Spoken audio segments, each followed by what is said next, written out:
Dito naman po sa apat na state witnesses natin, para lang din po mas maliwanag sa mga kapatid natin, there's Alcantara, si Sally po na isang contractor, and then nandyan din po si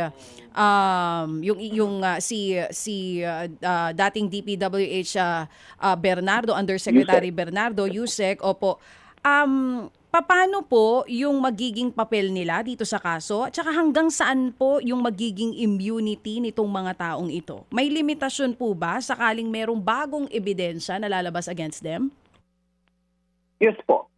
Malinaw naman po yun, no, na ito ay may limitasyon at ito ay nakabase lamang doon sa mga kaso na kung saan itong mga testimonya na ito ay mahalaga at nakalahad naman yan, no? Nakalatag naman lahat ng mga kaso na yan, ano yung mga kaso na yan, na kung saan sila tatayo, no? O titindig bilang mga testigo para sa Estado.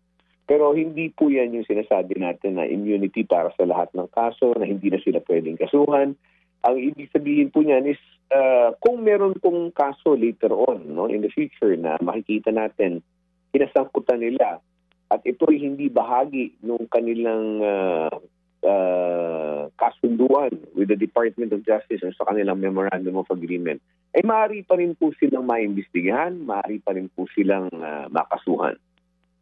So, hindi po pala matik ito na state witnesses na okay na sila, kumbaga absuelto na sila dito po sa issue ng flood control?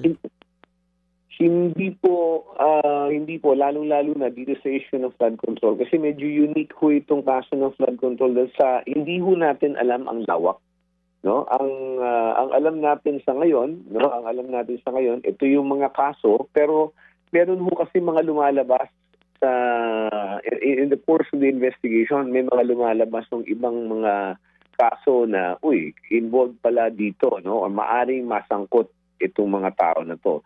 So, bilang pag-iingat, ang ginagawa po ng departamento is ayaw po namin magbigay ng tinatawag na blanket immunity sa kahit na sinong tao para naman po may proteksyon ng publiko na later on, kung meron po merong madiskubre na may kinasangkutan ito na hindi nga sakop ng kanilang kasunduan with the department, ay pwede pa rin po silang habulin. So wala pa po talagang blanket immunity yung apat. Pero mabuti po na papayag po natin. Paano po ba? Oo, para lang mas maintindihan po namin. Sec?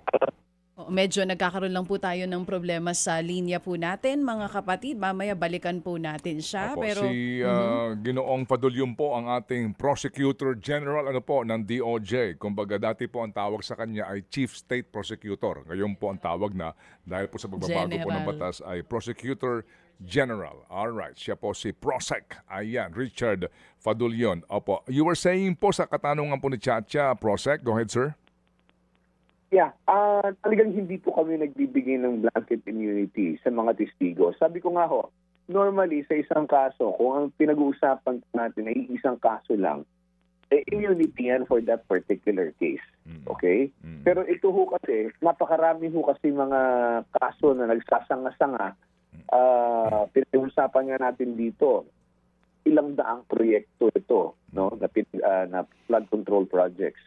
So ayaw po natin i-foreclose yung possibility na kung halimbawang later on may madiskubring ibang mga kaso na hindi sakop ng kanilang testimonya ngayon, hindi na sila pwede habulin. So yung sinasabi natin na immunity na binigay sa kanila, ito po ay klaro na nakalagay sa Memorandum of Agreement kung ano lamang po ang sakop ng mga kaso na to. At nagkakaintindihan po ang departamento at ang mga testigo na to na ito lamang. Pansamantala, ito lang muna ang mga kaso na subject ng inyong immunity. Mga kapatid, brothers and sisters, saan ka pa? Dito na tayo sa totoo. Dito na tayo sa True FM. Mga kapatid, mag-subscribe and follow po kayo sa social media accounts ng True Network PH. Yan po kami. Hanapin nyo lang True Network PH, Facebook, Instagram, YouTube, TikTok, and podcast. Mapa Apple or Spotify man yan, mahahanap nyo kami. Lahat ng mga napapanood at napapakinggan nyo po sa programa, nasa social media accounts namin yan. So, paano mga kapatid? See you sa social media!